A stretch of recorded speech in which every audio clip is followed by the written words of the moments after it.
ఫోన్లో hacking, political shaking. తెలంగాణలో ఫోన్లు, సీసీ కెమెరాల హ్యాకింగ్ ఆరోపణలు మరోసారి మంటలు రేపాయి. బీఆర్ఎస్ నేతల ఫోన్లు, ఇళ్ల ముందున్న సీసీ కెమెరాల్ని ప్రభుత్వం హ్యాకింగ్ చేయిస్తోందన్న హరీష్ రావు వ్యాఖ్యలకి కౌంటర్ ఇచ్చారు టీపీసీసీ చీఫ్. మరోవైపు కొత్త డీజీపీ సివి ఆనంద్ కూడా హ్యాకింగ్ ఆరోపణలపై స్పందించారు.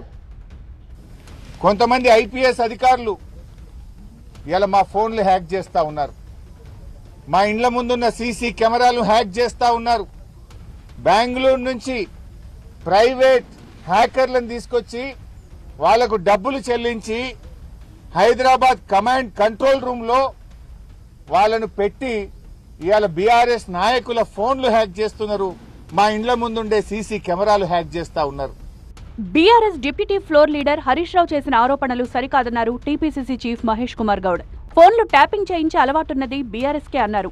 కవిత కొత్త పార్టీ పెట్టడంతో కేసీఆర్ కు అనుమానం పెరిగి హరీష్ రావు ఫోన్ ట్యాపింగ్ చేయించి ఉంటారన్నారు మహేష్ గౌడ్.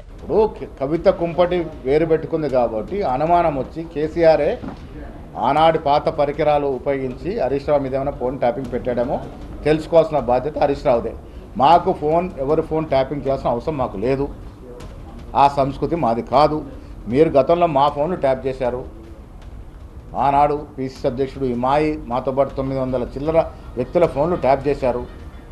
ఎంక్వైరీ జరుగుతూ ఉంది, మీ పాత్ర ఉంది దాంట్లో. మీరు దానికి జవాబు చెప్పుకోవాల్సిన మీరు ఇవాళ మా మీద నిందలేస్తే ప్రజలు నమ్మే పరిస్థితి లేరు. రాజకీయ నాయకులు, సినిమా తారలు, ఆడ మగ భేదం లేకుండా తారల యొక్క ఇళ్లలో వ్యక్తిగత జీవితాలు తొంగి గీసిన చరిత్ర మీది. ఇలా మాకేం అవసరం ఫోన్ ట్యాప్ చేయాల్సింది? ఫోన్ ట్యాపింగ్, సీసీ కెమెరాల హ్యాకింగ్ ఆరోపణలపై డీజీపీ సివి ఆనంద్ కీలక వ్యాఖ్యలు చేశారు. ఐపీఎస్ను ఉద్దేశించి హరీష్ రావు చేసిన వ్యాఖ్యలపైన స్పందించారు.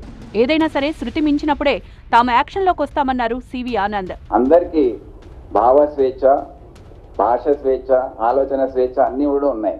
కానీ అదే ఆర్టికల్లో రీజనబుల్ రెస్ట్రిక్షన్స్ అని కూడా దాంట్లోనే రాసింది. ఎక్కడైతే శృతి మించుతుందో అప్పుడే మేము పిక్చర్లోకి వస్తామండి. మీరు ఇష్టం వచ్చినట్టు బూతులు మాట్లాడి అప్పుడు కూడా ఏం చర్య తీసుకో, మీ పైన వచ్చినప్పుడు కూడా మీరు కంప్లైంట్ ఇస్తే తప్పకుండా స్పందిస్తాం. చట్ట ప్రకారం ఫిర్యాదులు అందితే దేనిపైనైనా విచారణ జరిపిస్తామన్నారు డీజీపీ సివి ఆనంద్.